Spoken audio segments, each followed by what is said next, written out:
I'm Wolf from Healing Wolf Coaching.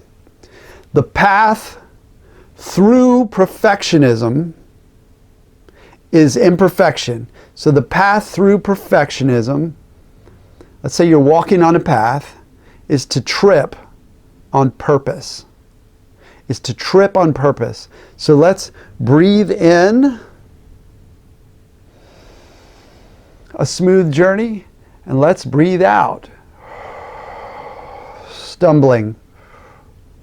And when we stumble on the path, which will happen sometimes without trying, then what do? We regain our footing, we get up if we've fallen down, and we keep going. And sometimes the stumbles are big and sometimes they're small.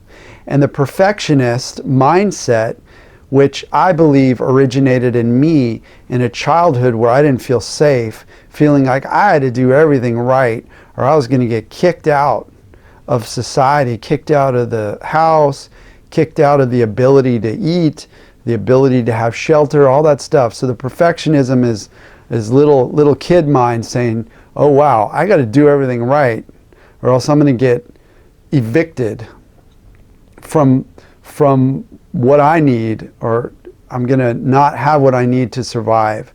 I'm going to get evicted from my house if I don't get perfect grades.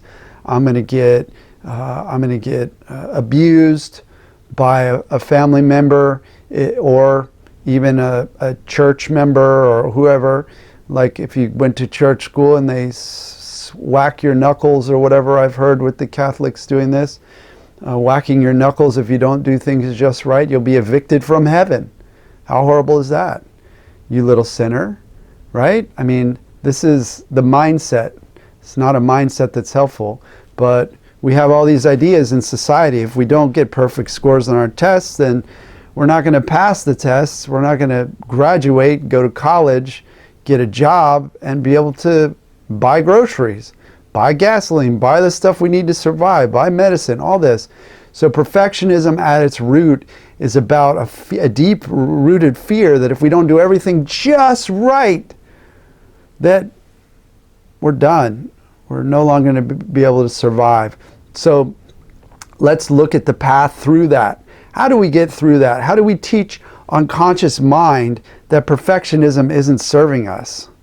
We go out of our way to stumble. We make mistakes on purpose. We make a mistake on purpose. So to show unconscious mind that when we make a mistake on purpose, that everything's okay. We still have vegetables in the kitchen. We still have a roof over our heads when we make these mistakes on purpose. So what does that look like, making those mistakes on purpose? It really depends on your life. It depends on what's going on with you. When I was a musician, I still am a musician, but when I was out performing, I had like a decade where one of my main jobs was performing music in front of crowds. And I used to get this perfectionistic mindset that I needed those songs to be just right. And I would have fear rise in me, they call stage fright, that would come up before a show, especially if I thought the show was really important, if I was being paid more than another show, or if there were people there that could help me get my music out more, whatever. So that perfectionist mindset actually made it so that I was not performing as well as I could because I wasn't relaxed. So if I messed up a word, I would get a rush of adrenaline. If I messed up a chord or finger picked or whatever, that I would feel this sense of dread. And this perfectionism would come up in me and I would get upset after the show. I'd be like, if I made a minor mistake, and then someone would say to me, oh, Wolf, well, why are you so quiet? Oh, because I messed up in the song. And they'd say, what song? What mess up? I didn't hear anything. So my way to work on that was to mess up on purpose. So in a song, I would mess up, I would strum the wrong chord on purpose, just to teach my unconscious mind that it was okay. And this came through my working with the founder of Rapid Resolution Therapy. Working with him, John Connolly, he and I worked on this issue, and this was part of the protocol. So this is something that is an observation of unconscious mind, is that when you make a mistake and everything's okay after, you might feel uncomfortable, you make a mistake, everything's okay, that you survive, then mind gets it that that's not dangerous to make a mistake, that you can be imperfect and still loved and still survive. It also goes back to exposure therapy, especially flooding.